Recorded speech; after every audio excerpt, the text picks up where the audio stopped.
So here we are, Kelli Salter. It is December 2021. The year is wrapping up.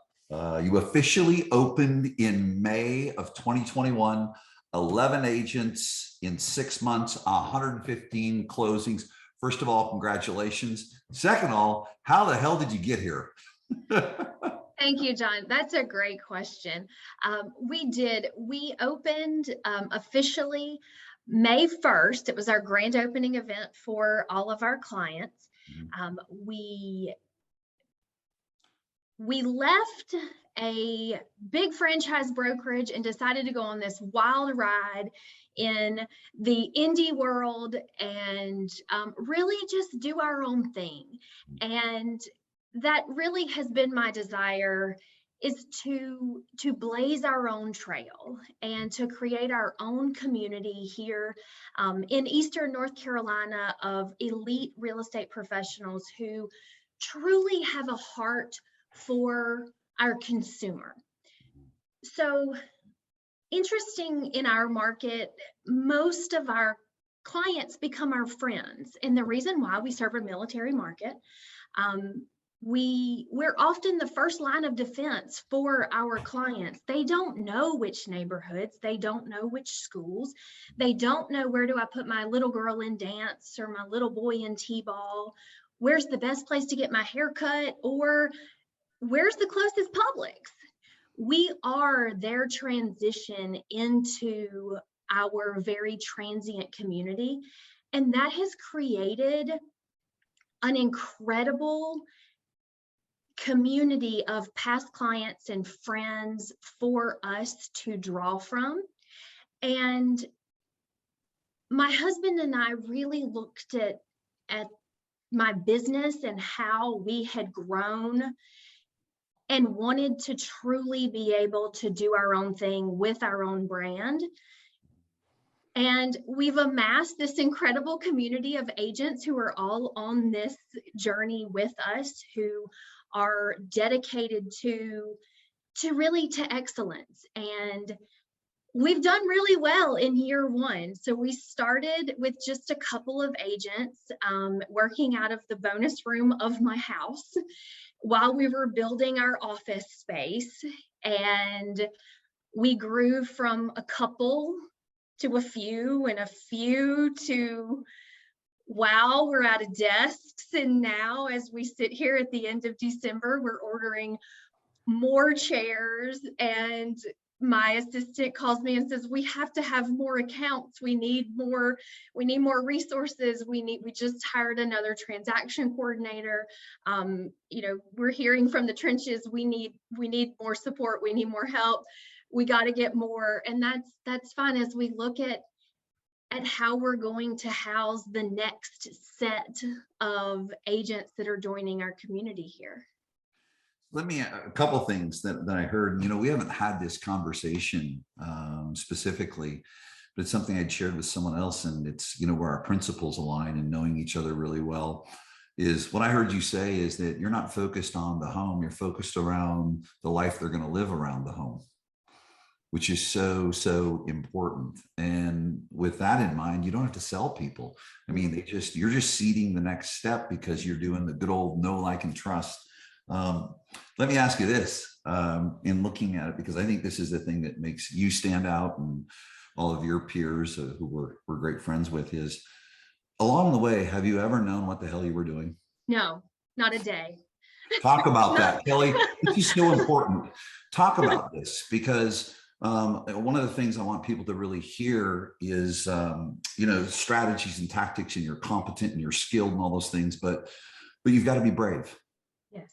It's bravery. So talk about, these decision points where, okay, I'm an independent agent and I'm going to open a brokerage. I have no idea what I'm doing. Okay. And then I'm going to hire a bunch of agents and I have no idea what that looks like. Talk about that piece where it's like, I don't know what I'm doing, but I know what I'm committed to. Exactly. I don't know what I'm doing, and I haven't known what I was doing. And walking into even 2022, which is going to be incredible. I still don't know what I'm doing. One of the best things that we've learned in the last year is learning to play scared. And I am exceptional at learning to play scared. And what does that mean? And I'm supposed to be the leader who's supposed to stand up in front of these 20 plus agents and have the answer to all of their questions. And I'm very transparent with them that I don't, but what I am is on the journey with you. We didn't know how we were going to pay the rent. I have, I know I had those conversations. Yes. So John mentioned a couple of weeks back that I just really have paid him for the last year to get on a call once a week and say, please just tell me everything's going to be okay. And for every time I asked John that question, I had asked my husband that question at least 6 other days that week. So we didn't know how we were going to pay the rent. But what I just kept telling myself was, okay, we just need to sell one home, one average sales price home to pay the rent. And we got this great space in a residential part of town, which was a genius move. People thought I was crazy, but we saw the vision. We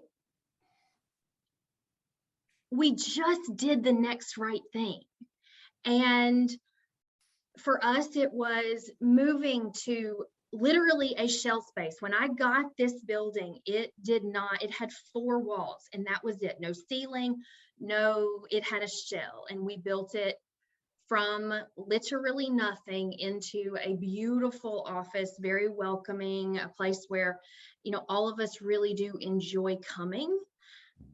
I didn't know how we were going to recruit agents. I didn't know how we were going to change CRMs. What were we going to go after? How were we going to make money? How were we going to, really do anything? But what we were committed to was excellence. And we were committed to doing whatever we were going to do really, really well. And we didn't get bogged down in the minutia. And that, I think, is really, really important. We made decisions very quickly. And one of the most important things that we've learned is it doesn't really matter if the decision is right or wrong. It matters that we made the decision. And sometimes it was the wrong decision, but when we realized it was the wrong decision, we moved very quickly to the next right thing. And whether it was, do we move CRMs, which we did do in this process? Do we move, do we go get a one shingle shop out by the mall, or do we go open this beautiful office with great signage? Do we hire another transaction coordinator? Do we hire a full-time bookkeeper? We just made whatever the decision was very, very quickly and moved towards what we determined the next right thing was. And it has worked out beautifully for us in playing scared and saying, how am I going to pay this bill? I don't know, but we're going to go find the next client. We're going to close that deal, and somehow we're going to pay for everything we need to pay for, and we're going to grow into this really great company. I want to go back and recap again for everyone that's either watching or listening what you said here. Play scared, but what I mentioned though too is you've got to be brave. Okay. Make quick decisions. It doesn't matter if it's right or wrong. Make the decision. And I think the one that really encapsulates it all is, even when you would call me in overwhelm, I think is a fair way to describe it. You always went back to that principle of, okay, let's simplify this. The simple solves the complex, and you did that really, really well. Let me ask you this: along the way, you have invested your time and your money. And I think that anyone that does invest in, whether it's going out to events and coaching and things like that, there's a bigger sacrifice, certainly, time away from family and all those types of things.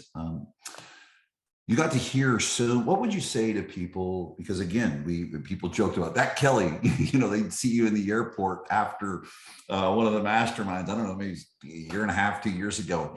Someone sent me a message, or it was a picture put up. She's already on her laptop. She's implementing, she's taking massive action. She's just going at it. You've sat with all kinds of different business operators. They're all very, very close friends. And they all have different ways that they operate their business. What would you say to people as they're going out there, as you have, and you're hearing, okay, this person runs an ISA department here. This person says hire an ISA first. This person says hire an operations manager first. This person says don't do property management, and it's worked. And they're all right, because our peers, our group of people are high performers. Talk to people about that, because I think, first of all, you do a really good job when you're overwhelmed to go, okay, what's simple? But then when you're out there seeking this knowledge of businesses and people you'd aspire to be as a leader, how did you distill all that and choose, you know what, I'm going to do it this way or that way or not? Talk about that. We have always kept the vision. And we knew we weren't going to grow from a 3-agent company to a 300-agent company overnight. And so while I was sitting in those rooms, I grasped concepts, not necessarily specific action items. So when I sit in one of those rooms as a 20-agent shop in Eastern North Carolina, I'm looking for overarching themes. And you're right, I have business coaches that don't necessarily all give the same advice. And they're not wrong, and I'm not right or wrong for our actions or how it fits into the greater plan. We have always kept very close to truly the next thing. What is it? How are we going to implement what we've heard? And I write all over the walls of my office. It's why we can't meet anybody back there, because everything is written all over the walls. And what if you were to walk in there, you would see is what's our 30-day plan, what's our 90-day plan, what's our year-long plan, and where are we going to be in 5 years? Do I aspire to, in 5 years, have a full-blown ISA department? 100%. But that's not something that we can do today. And if I burn the ships and said I'm going to do it today, I would bomb the rest of the organization.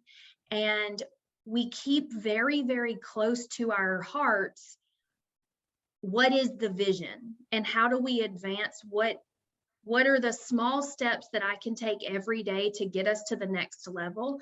And I don't necessarily want to go and pursue a huge change in the organization that's going to disrupt what's currently working in the pursuit of something that's not in the current plan. I could go spend $1 million today and disrupt the entire place, and I have no return on my investment, because what I did was created massive instability inside the organization. So if we continue to take tiny baby steps every single day, we're going to find ourselves right where we're supposed to be in 90 days, 6 months, in 5 years, vice trying to do it all. And one of the things that I've learned the most from you is just that it's the beauty in the simplicity. And I don't want to go pursue all of these other activities until I know that my foundation is solid. And as long as I can keep that foundation in place, my company, my core group, my agents are going to want to go to the next level with me, because they trust that they're on a path, on a very stable path of growth, vice going off of on all of these tangents that may create instability. I want to know what all of those high performers are doing. I want to know what they've overcome. I want to know where they're going to take their business, because I may be 3 years, 5 years, 10 years behind them, but I'm at such a better advantage by just being in the room with hearing those people talk about where they're taking their organizations, because then I don't make the same mistakes. Yeah, that's the shortcut, right? That's the shortcut. Well, and what you pointed out there is that what I'm hearing you say is that when you go there, you capture the principles. If it's a principle of lead generation, if it's a principle of lead conversion, and then you take those principles and you plug them into your business, supporting your vision 100%. Absolutely. How, to get here, there's a thing I call an authority score. Building credibility. So as an individual agent, share with people, because even, large teams that I'll talk to, 500, 1,000 transactions, always gets them is the basics, what got me here. If I go back to, I'll talk to them and say, so how'd you get here? We did this, this, and this. When's the last time you did that? Wow. Okay. This call's over. I'm going back to work. But for you, Kelli, when you came out as an individual agent, and really, because to do what you did in opening a brokerage, you had to have built a credibility score, an authority score in the marketplace. What would you share with people? Was it a boatload of money you threw at the marketplace? Was it massive human resource, just hours upon hours? What was your strategy that built you up as an individual agent, where then you could go out and open a brokerage and start attracting agents? So 2 things. One, we had always done a really great job of client attraction and retention. So if there's one thing that I did right over the last 6 years, is I stayed in touch with my clients. The simple thing, your database, your sphere of influence. Database, yes. Right. So whether that was befriending them on Facebook or Instagram, when I see them in the grocery store, we had always followed the principles that that everybody should follow in staying in touch with their clients. From a consumer standpoint, we had built up so much brand authority with them that they are on the journey with us. And I enrolled them in the process. We made the announcement. They were part of the build out. They see the agents being announced. They're coming to the client events. They are anchor real estate. And so when we made the announcement, I had 500 friends that were all of a sudden cheering me on and thought this was the greatest thing in the world. And they are wonderful. They blow up social all the time with how much they love us and how they're so excited for the journey and that they're excited for something fresh. So in the mind of the consumer, we had spent so much time loving on them and being their friend and being there when they needed an emergency plumber, or who's your stager, who going to birthday parties and baby showers and just being a part of their lives, that they were excited to be on the journey with us and they wanted to see us win. So when we decided to do this, I didn't necessarily think that I had some sort of great brand authority score in the marketplace with agents. But I knew I had a core group of lifetime customers who we loved that would refer us and who they would stop by for a cup of coffee and they would tell their friends and they would comment on our social stuff and they would share. And that's how we built it in the trenches organically. We had a grand opening with our business partners on a Friday. And then on May 1st, we opened the doors of the office with a bounce house and a snow cone truck and the barbecue place and cornhole. And we just invited them to come on out and come see our new office. And I had 4 times the attendance on Saturday than I did on Friday. And we had a hell of a lot more fun. So that's how we did it from a consumer perspective. The second thing is just video. There you go. It's video. We got on video. My announcement was standing in front of this building before. That was the announcement of, hey, we're going out on our own. And was it with a big video production company or? Yeah, no, it was that production company. Oh, okay. Yeah, just checking. Yeah. So it worked out pretty good. Yeah, we're doing all right. We're doing fine. So that's we very intentionally filmed videos that were in front of our office.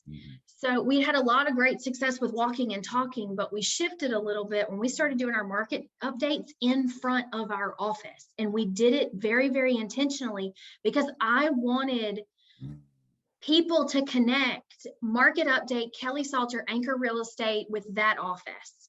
And we were the news. We did market updates and we did events and we interviewed local businesses and then we shifted to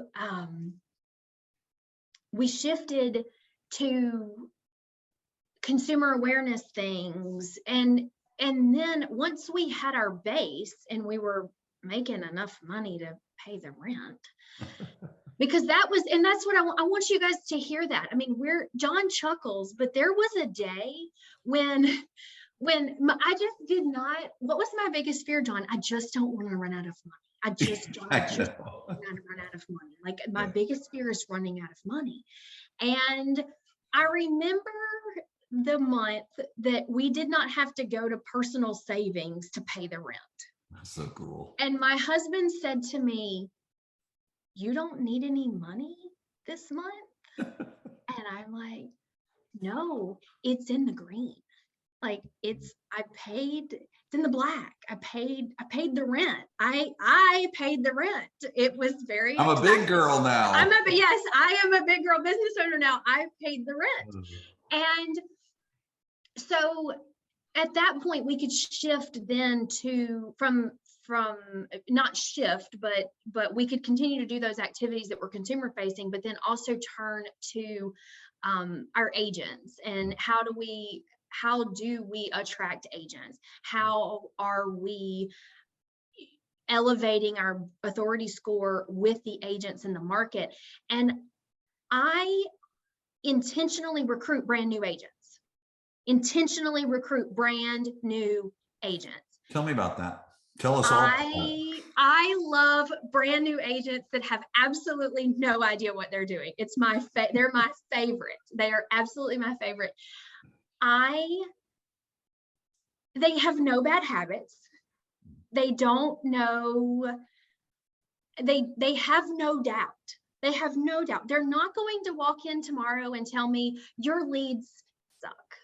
They're not. They don't know that they suck. They may suck. They have no idea. So we can bring them in and we can put them in an environment where they can get really, really quick wins. And I think that's incredibly important as a team lead. So we don't let them sit in a cubicle for 6 months before we start trying to do something with them. We let them be here about 6 hours and we go, okay, great. Your license is hung here. You've got an email address. Here's your CRM. Now let's get to work. And they have they get the quick wins, they get the confidence. How To soon can go your out. agents, that's an interesting one. And again, another example of in our peers where everyone does it different, and it's right because we've got a group of high performers, high achievers. Some, you're going to go through this hurdle-a-thon before you're even in the database, before you even see a lead. And many of them can be over a month. How quickly can an agent engage in your database? Immediately. Right, wrong, indifferent, immediately. And we do own a full service property management company as well. And so that is massively helpful for me with brand new agents, because if I get 25 rental leads and they go screw up 12 of them, it's okay. We'll talk about that real quick. Let's money. Okay. Let's pull everyone into that. And when did you start the property management company? This year. This year. Okay. Right. So throw another log on the fire. Why don't you? Right. Yeah. It's done pretty well too. When you Kelly, when you moved from individual agent to opening the brokerage, what your business sourcing, were you buying leads at that point in time? What percentage of your business was leads you were purchasing versus past clients, et cetera? No, it was the vast majority past clients, sphere of influence, huge video marketing initiatives. We were, where did we spend the bulk of our money? We boosted our videos. Now we got more sophisticated with that as time went on, but everybody knew I sold real estate. And the best thing about it to me is, and I don't sell much anymore. I mean, a fraction here and there. I'll pick up one that I need to do on or somebody that I know well, but if somebody calls here looking for me, they don't get me. They get somebody else to go list their home. But the best thing about it to me was being able to walk in and they already knew me. They're slam dunk listings. I rarely compete. And if you were to try to ask me to give you a class on how to compete on a listing appointment, I would have to pass that off to somebody else because I really don't know. And I saw myself. But that comes back to, though, let's point out, though, that comes back to the authority score and credibility you had built through doing video and consistent messaging across all platforms, correct? Yes. We did not start buying leads until maybe a year ago, maybe. And it at that point was when we were shifting from, okay, being an individual agent is not where my heart is. And we should probably just go zero in on what your heart wants to do, which is to coach, train, and lead agents.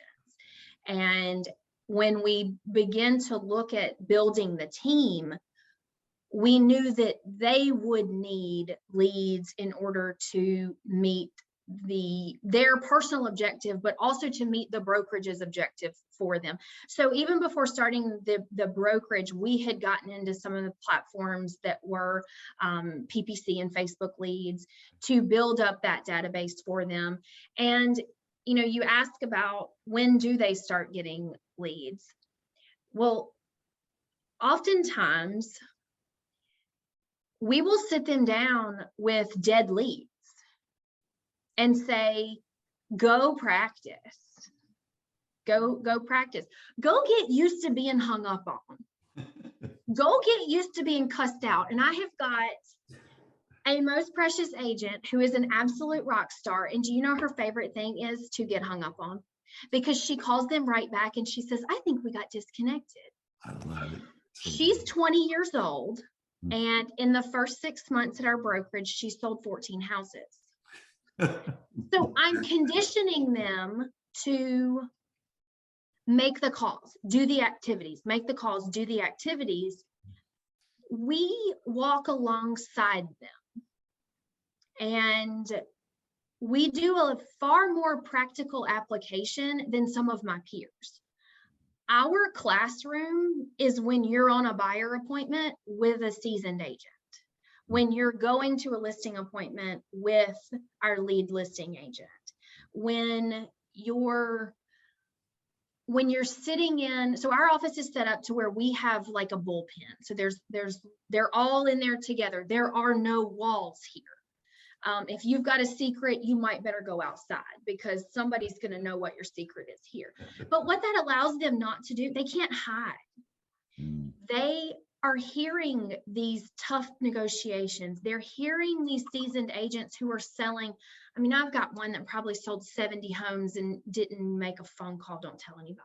But they're listening to her talk about how she attracts business and how you're listening to some of our phone hounds and how they handle these objections and how they handle being hung up on. I can't teach that in the classroom. I can't stand up in front of them and go, guys, you're going to get hung up on and it's going to suck, as much as them seeing Lauren literally get hung up on and pick the phone back up and go, I think we got disconnected. That sort of practical application, at least for us, is far more beneficial than sitting them in a classroom with a lecture style class. And we're a transient market here. So we could have a call come in today, a lead come in, a PPC lead come in today that'll convert today. And so because the folks that are coming in here have to have a home. It's no like, and the government told them what day they had to report. So it's not, we don't run into a lot of the objections that my peers run into. You could literally come here and sell. I mean, I had an agent sell 19 in his first year, and he was really a showing agent for about the first 6 months. So they have to learn fast. And it really, to put them in the pressure cooker and make them perform is really just a condition of our market. Well, what you talked about, and we talk about a lot, is self-directed training, just like the self-directed work groups. I mean, they're in that environment. And then the other piece, Kelli, and this is just brilliance in your leadership, is that you're the guide and you're the facilitator, and the voices of the people, it's 10 times stronger, just like with me. I'm the coach. Well, I'm sorry, but the voice of Deborah Beagle or Justin or Gary or Lori or Veronica, Brittany, the voices of those people is 10 times stronger than mine. That's the brilliance of community. And I wanted to point that out too. It's such an overused term, and I hope people really capture that in what you've done, because you've taken the principle of community with the consumer. And earlier, Kelli was sharing how she goes to events and constantly learning, and she's she's got a direct pipeline because of her relationships that she's built with these people. But she grabs the principles. She grabbed the principle of community. And so when you grab the principle of community, like she did with the consumer, unbeknownst to her, that principle, that feeling, that energy created what you have here with recruiting. So let's go right to that. What the heck? Why the heck would people join you? What was it when you opened up?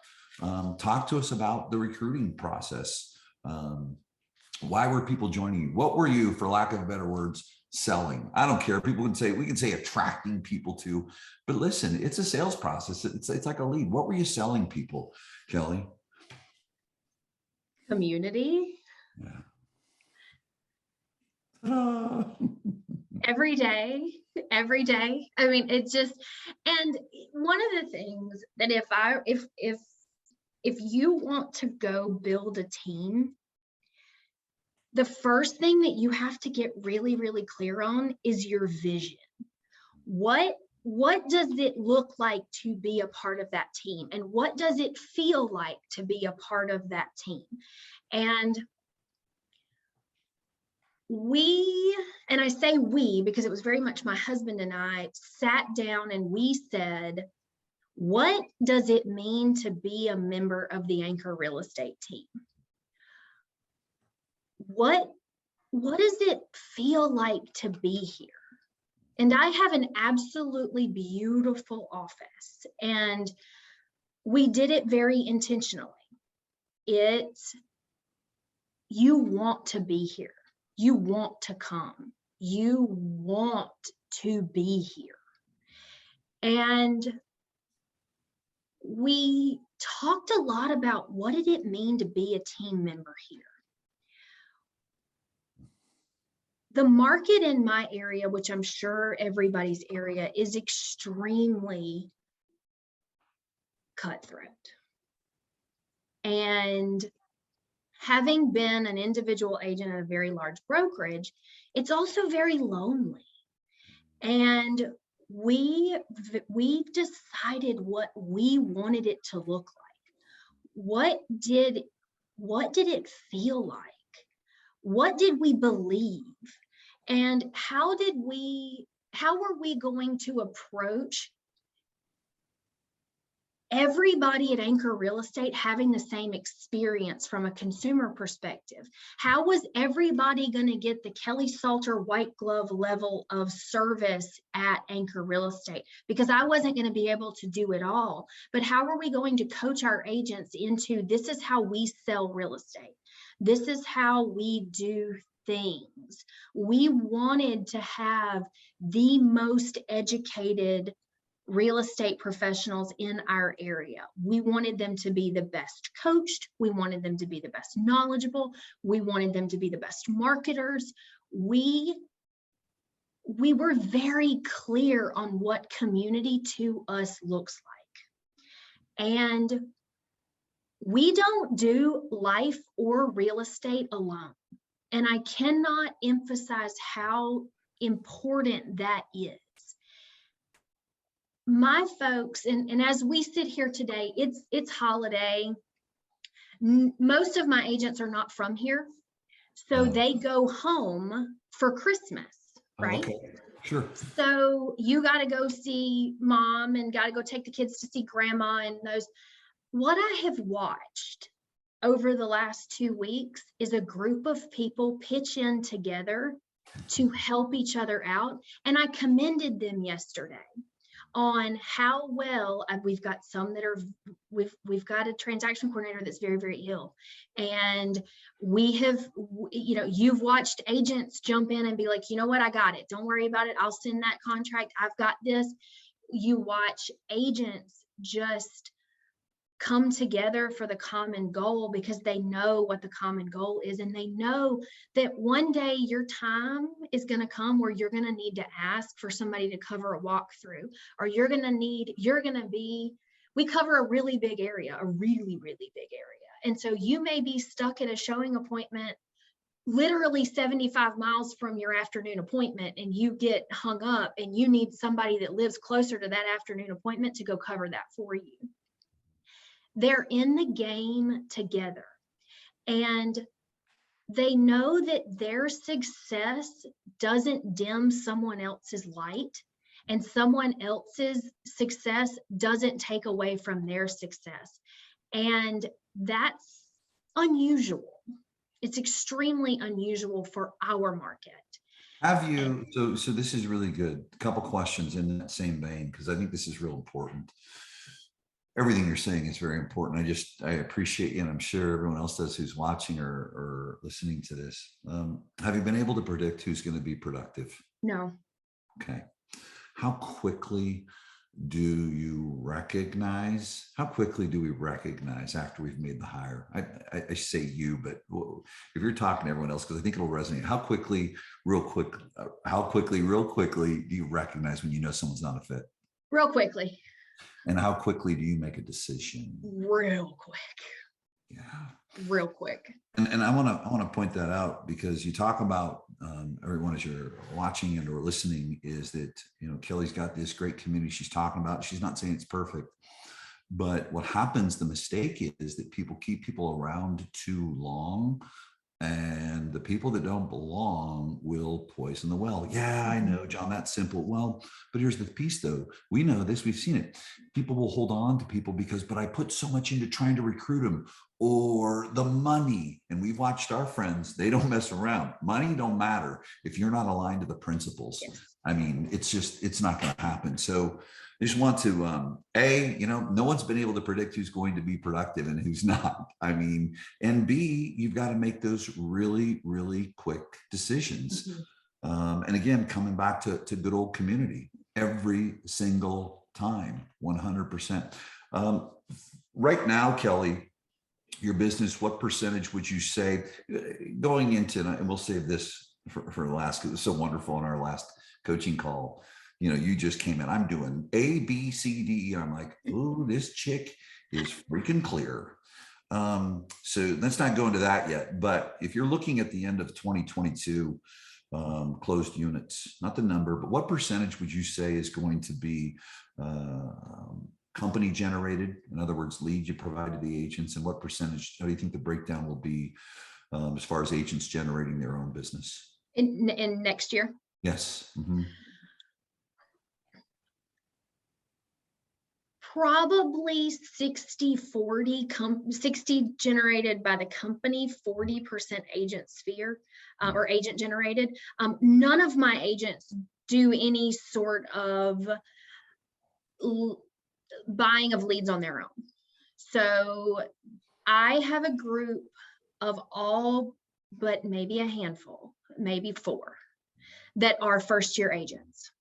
And so they are still very much trying to build their authority score in their own spheres, their authority score in their market, and letting everybody know that they are the chosen real estate professional in their sphere. They're working on that past client sphere of influence repository. They're working on it, and they'll get there. But the vast majority of our agents are less than 6 months in the business, and they still need company generated leads in for most of them. 2022 will be their first full year in real estate. So herding cats. It's so much fun. They should really, they pay me to do this, John. It's just, I have so much fun. And this is I'm the luckiest girl in the world. They are so much fun. And I truly cannot wait to see where our original group ends up. Yeah. And then also as we add to our community, it's just a lot of fun. Yeah, it is. So good. Let's shift gears for a minute. And it's interesting when I talk to women in leadership, and you've built, and as have they, built just some really, I know there'll be lifelong relationships for you and the women leaders that you're pals with. And it's easy to say, this is really inspirational for women, but I think that for men too. Because you take a look at what you do as a mom and as a wife, and you and I are kind of kindred spirits because we have a child that has had some health issues. Whew. I'm not supposed to get like that on the interview. I guess that's what they say, be authentic. Anyways, I mean, for all people, and I think what it is capacity. Tell us about your family, and tell us, and I won't use the word balance. I mean, if you do, of course, listen, that's a good thing about coaching. We don't agree on everything, and being friends, we don't agree on everything, but your rhythm, how do you do it? What would you say, the family, the startup business, your little man, and keep it all together for your family, and what would you say to everyone else, just in a stream of consciousness? Share with us, please. So John danced around it, but I don't dance around it. So I am married to an active duty Marine who is transitioning out of the Marine Corps, highly decorated combat veteran whom I simply adore. And we have a 7-year-old little boy who was born with a brain injury and he has cerebral palsy. And so in year 1, I don't even think it was year one, but I found myself as a brand new real estate agent, having left a 6-figure job in corporate America. And I had just become a special needs mom. And my husband had just left for his 4th deployment to Iraq. And I got to deliver the news that the neurologist had said our child had cerebral palsy on his first day in Iraq of a 180-day deployment. So we make it look really easy. Yeah. And we do it with a really big smile. My child has had 11 surgeries in 7 years. We have taught him to walk 3 times. He is a gem. He's a doll. He is brilliant. And I mean it in the purest of sense. He is brilliant. So that has required an awful lot of my time. So if you are getting the sense that I sit for 80 hours a week in an office locked up, that's not the case. I run my business from my car, and we have no doctors that are within driving distance. We have literally sought the best medical care possible for him, which means that we hop planes to New York for a couple of days, St. Louis, California, Minneapolis, yes. So we have created a life that suits Andrew. Andrew is his name. And real estate has facilitated for us the absolute best possible care that anyone could have ever provided for Andrew. And my superpower is that I can show up wherever I'm supposed to be in that moment and perform whatever task has been assigned to me at that moment. So if I go to a listing appointment, I'm the listing agent. If I go to a buyer appointment, I'm the buyer's agent. If I'm here delivering a sales meeting, I am the team lead. When I am here, 100% of my focus is on my task here. When I am at therapy, I am 100% therapy mom. When I'm at a doctor's appointment, I'm 100% focused on what my task is at that moment. And it has been compartmentalization. It's, can I perform what I'm supposed to do exactly the way that I'm supposed to do it in this moment? And then we shut the door and we move on. Owning a real estate brokerage or being a team lead is a team sport. And I am incredibly fortunate that my family believes to the core of their being in Anchor Real Estate as much as I do. So much to say that Andrew got a guitar for Christmas. God help us all. But hey, at least it wasn't drums. Yes, I would. Of course, Gary Ashton could send you some drums if he watches this. So he cannot wait to perform for the agents a song. He is working on a song. He cannot wait to perform. My husband is 100% sold out. He had to be, God bless him. I mean, you very early on said everybody's got to be sold out to the mission. And he is. We often say that he's the chairman of the board. And he is truly my business partner. And we have a very, very unique relationship because we have walked through hell and met the devil on multiple occasions. And when I tell you that the heartbreak and trauma that we've experienced personally while we have opened the brokerage would shake most people to their core. But to us, it was another day at the office. We had already walked through a very traumatic pregnancy, having a special needs child. It was just enough. It's one more thing that we conquer, and we conquer it together. And they're sold out. So it's not balance at all. But what it is that when I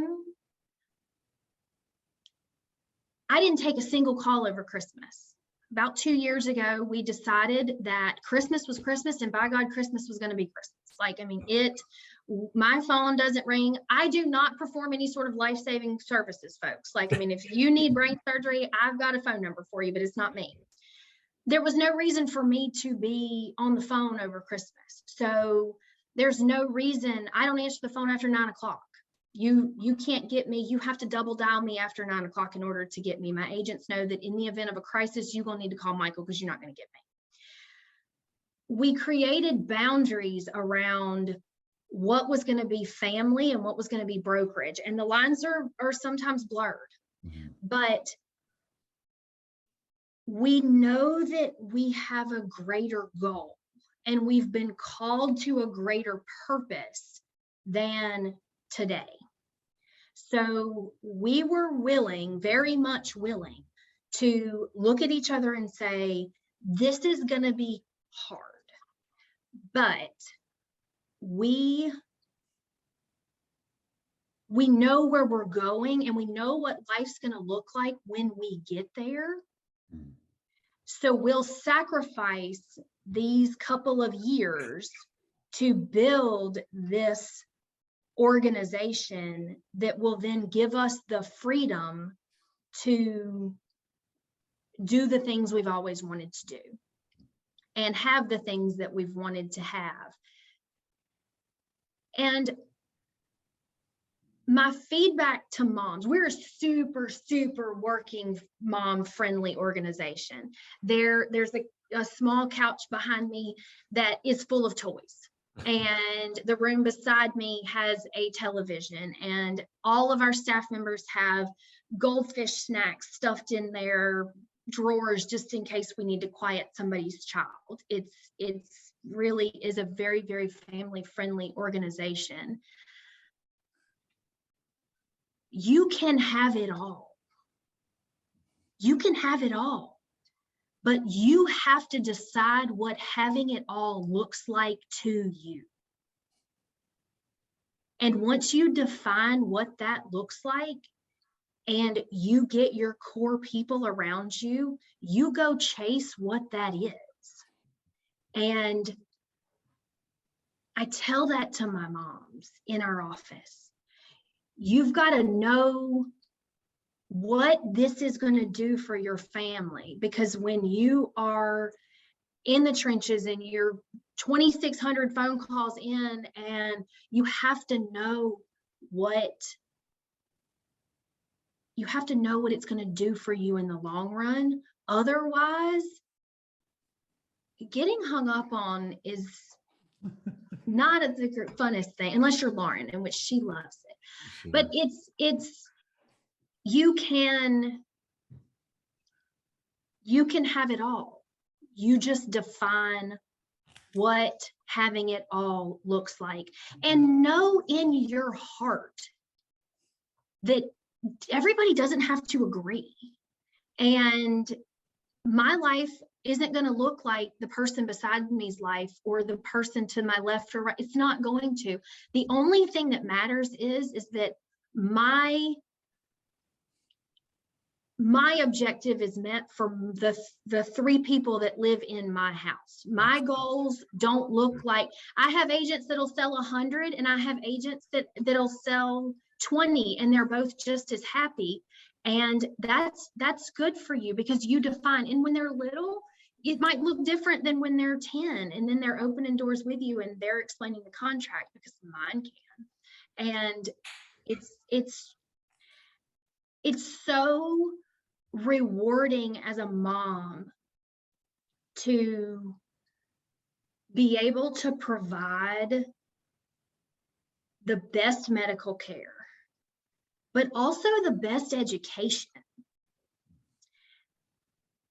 Andrew is privately homeschooled by a teacher because he's brilliant. I mean, he truly is brilliant. I can't put him in a classroom of 30 other 7-year-olds because they will dim his light. And real estate for us provides massive opportunities for him to be able to go live his best life. And I know that when I'm chasing that, everything's going to fall into place. Everything. Awesome. You're amazing.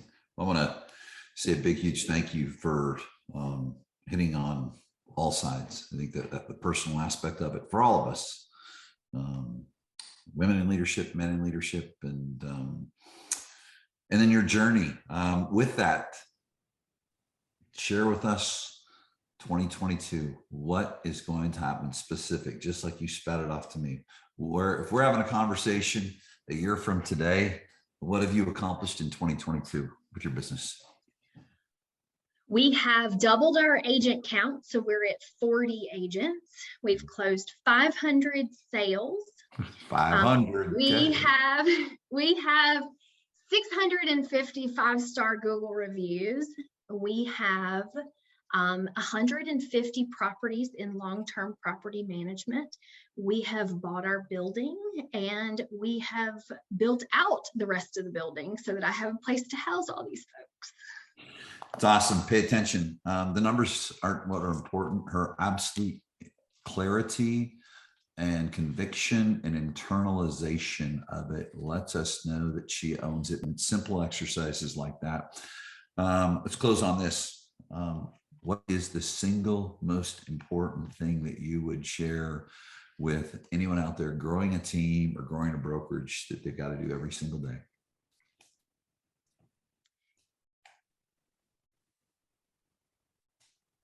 Revisit the vision.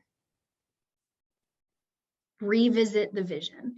And John said to me yesterday on our call, write down, and it's on a whiteboard in my office. Write down what we just talked about and look at it every day. And that is so important. But I also believe that we can get so bogged down in the day-to-day that we forget why we even started. And so for me, it's every single day I wake up and get excited to come here because I know what I'm building and I know why I'm building it. And I understand the impact of what our vision and what we're building will have on the agents and the support staff that work here, and it'll have a rippling effect on our community. And that is why. That is why. And every day we revisit that. You're awesome. Kelli, thank you so much. It's been a blast. It's fun. It's entertaining. If it's not fun, listen, I'm folding up my tent and I'm going home, and I think exactly. You are. So, thanks again. I appreciate you. Yes, sir.